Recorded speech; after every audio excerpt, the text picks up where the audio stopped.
John Steenhuisen, the Minister of Agriculture, has been lambasted and accused of misleading South Africa. Let's dissect this. There's basically a dispute that is brewing between John Steenhuisen and the Speaker of Parliament, Thoko Didiza. John Steenhuisen, as you know, is the current Minister of Agriculture in South Africa, and Thoko Didiza is the former Minister of Agriculture.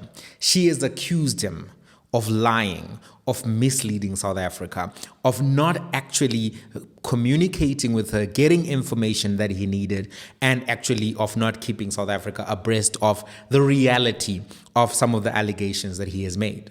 On Sunday, City Press, which is owned by Media 24. Media 24 owns News 24, other publications, very pro-DA, very pro-DA-ANC coalition.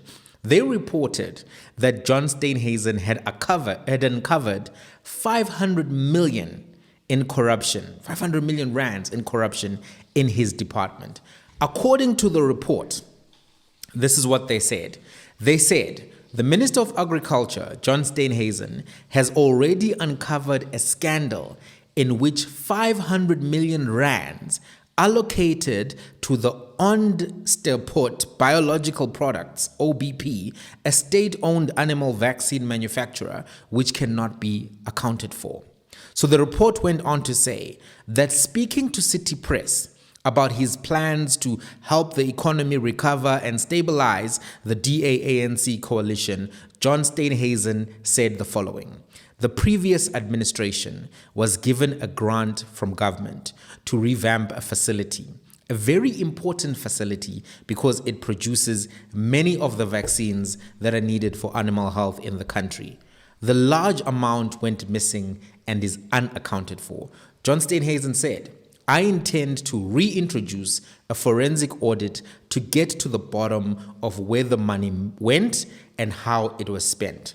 He mentioned that the alleged corruption has been reported to the Director General of the department and the process is underway to address it.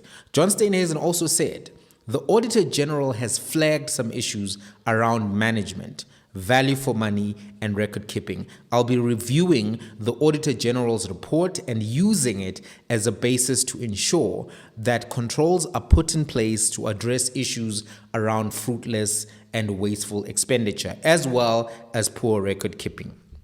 This is what he said, and this is something that was then discussed on social media. John Steenhuisen was given lots of credit, lots of praise, but his version is being contested. His version is being challenged officially by the former minister who issued a statement. And before we go into that statement, I want to discuss something about single source reporting.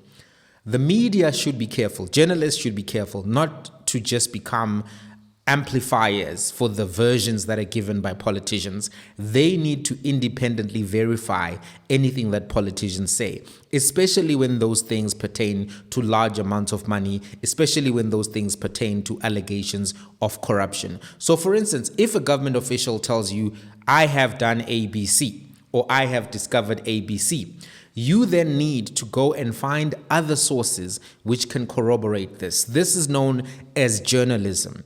If you just repeat what the government official has said without corroborating it, you could be spreading misinformation, you could be spreading disinformation, or you could be spreading propaganda and party communications for that particular entity. So it's important for journalists to do this. And I've seen sometimes there have been major disputes in America where particular publications have said, we cannot repeat what this other publication has said because we have been unable to independently verify those particular allegations, those particular statements, those particular averments. This is important.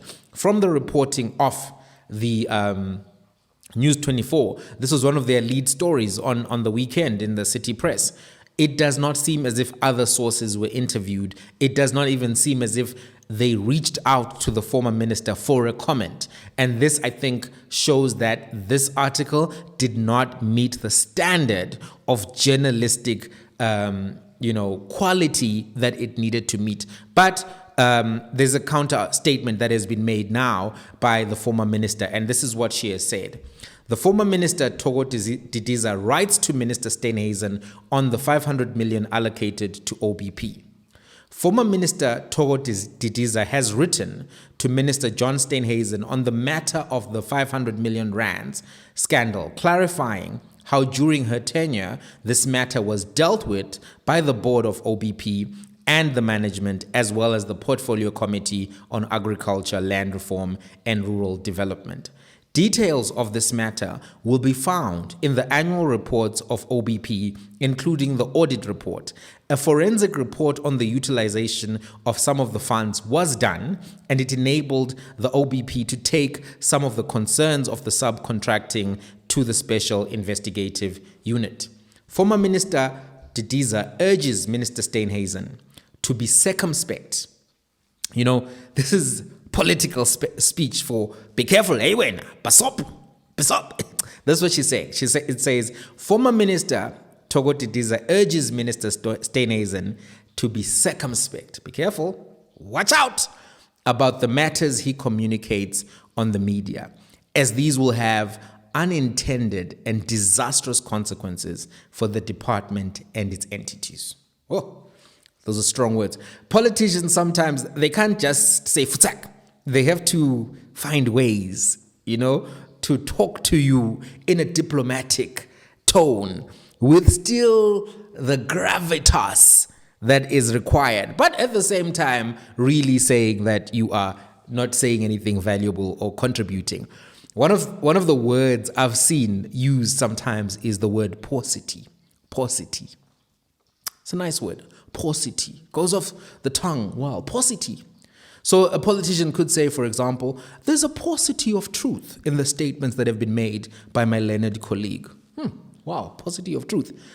What? There's no truth. That's what they're saying. They're saying unamanga lobuntu. He's lying. But they won't say it in that fashion. They have to say, there's mendacity in the remarks that have been made by my colleague. But in any case, this is what the minister says. So the minister went on, and this is where it gets really scathing. Scathing. Here's what she said. It is clear that despite former Minister Didiza's efforts to help Minister Steenhuisen with the understanding of the intricacies of the department and its entities during the handover process, this remains inadequate. Let me read it again. It is clear that despite former Minister Didiza's efforts to help Minister Steenhuisen with the understanding of the intricacies of the department and its entities during the handover process, this remains inadequate.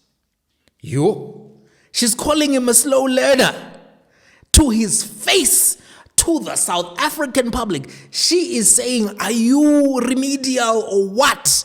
I have tried to help you to understand how your department works, and you are not learning. She's.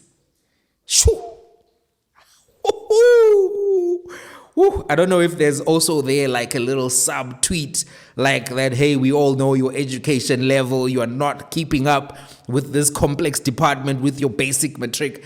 Anyway, I don't know if she's saying that, but the statement, it is clear that despite former Minister Didiza's efforts to help Minister Steenhuisen with the understanding of the intricacies of the department and its entities during the handover process, this remains inadequate. Am I wrong? Am I reading it wrong? What do you think? Do you think this is a diss? Anyway, the statement continues. To this end, former Minister Didiza remains available to assist Minister Steenhuisen about this and other matters. It goes on. Former Minister Didiza believes that it is inappropriate to make definitive statements where investigations are ongoing by law enforcement agencies and creating an impression that nothing was done to address these challenges by the previous administration. That's where it ends. That's a lot. That's a lot. So here are my comments. I've got 6 comments. Number 1, it seems as if the former minister, Thoko Didiza, felt that her work was disrespected, her work was neglected, her work was, maligned or even co-opted by Minister John Steenhuisen, and she didn't appreciate that. And at a human level, you can understand and respect that. It's not something that will be embraced if I've done work and then you come in and make it seem as if it's your work. I think that at a personal level, she's angry. Many people have said good things about Thoko Didiza. They've said that she's an honorable person. They've said that she does work and she's fair. And I don't know her personally, but if those things are true, then I think unfairly dragging her name by association is something that would be something that she feels she has to defend her name and reputation from. That's the first comment.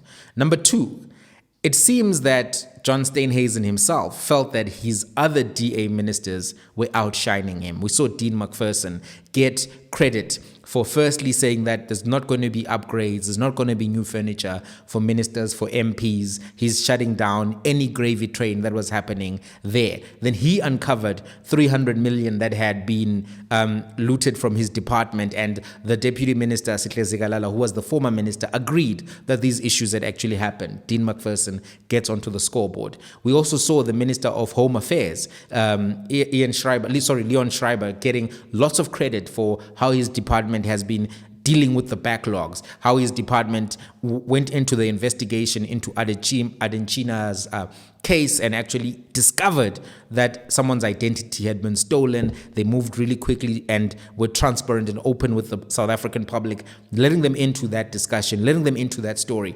He got a lot of credit. Then the Minister of Basic Education, Siviwe Hwarube, actually then said that she's blocking a tender which seems to have been squeezed in while negotiations were happening, a tender of 10 billion rands. It's a lot of money. So now, as the leader of the Democratic Alliance, maybe you're feeling pressure at this particular point that, hey, Siviwe is on the scoreboard, Dean is on the scoreboard, Leon's on the scoreboard. People are talking about DA ministers, but I'm the leader of the party. Where am I in all of this? How come I'm not getting credit? How come I'm not getting my own standout position? At the same time, as the leader of the party, he has to deal with the fact that Helen Zille has been in the public making statements which have now led to Gwere Mantashe, chastising her, other ANC leaders chastising Helen Zille. She's been saying other members of the coalition are guests, etc., aggravating things. And as the leader, people are going to look to you and say, hey, why are you not checking Helen Zille?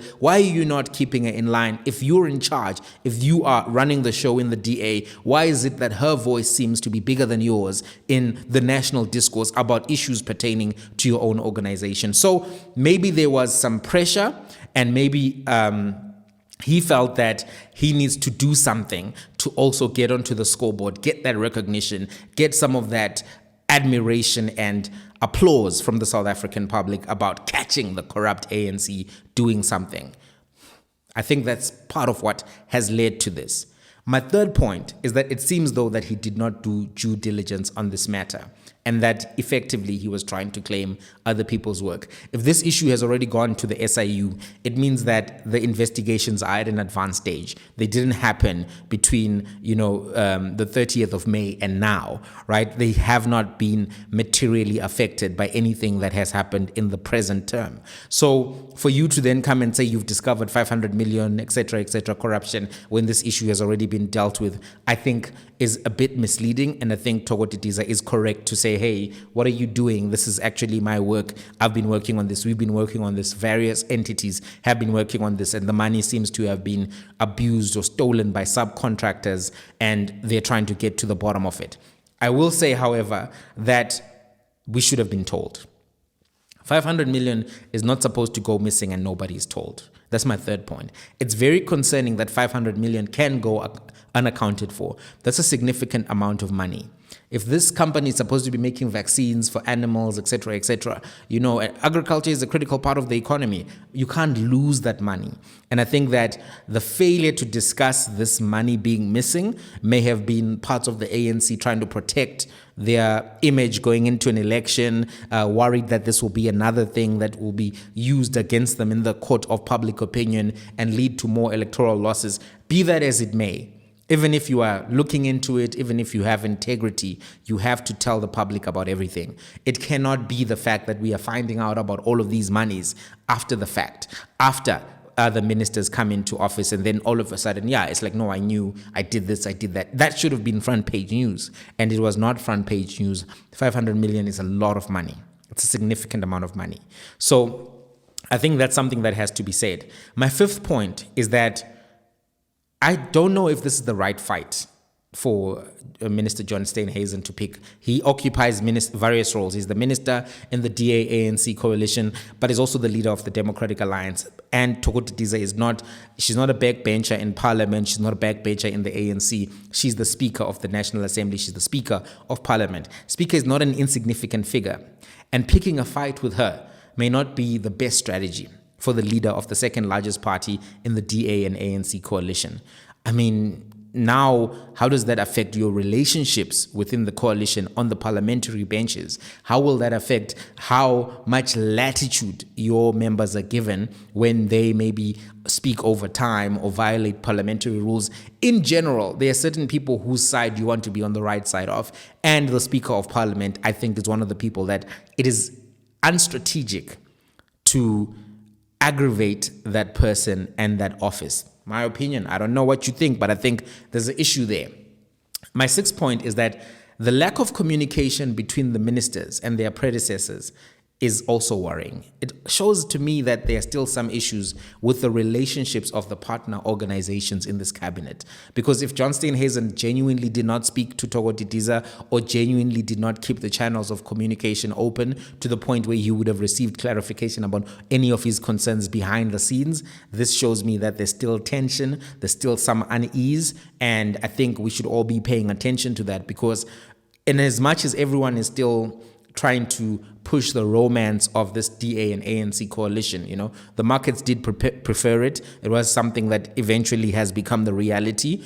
But if these are still the fights that are happening and they are coming out into the public, it shows me that channels of communication have not reached that level of maturity, that level of diplomacy that will keep this coalition healthy.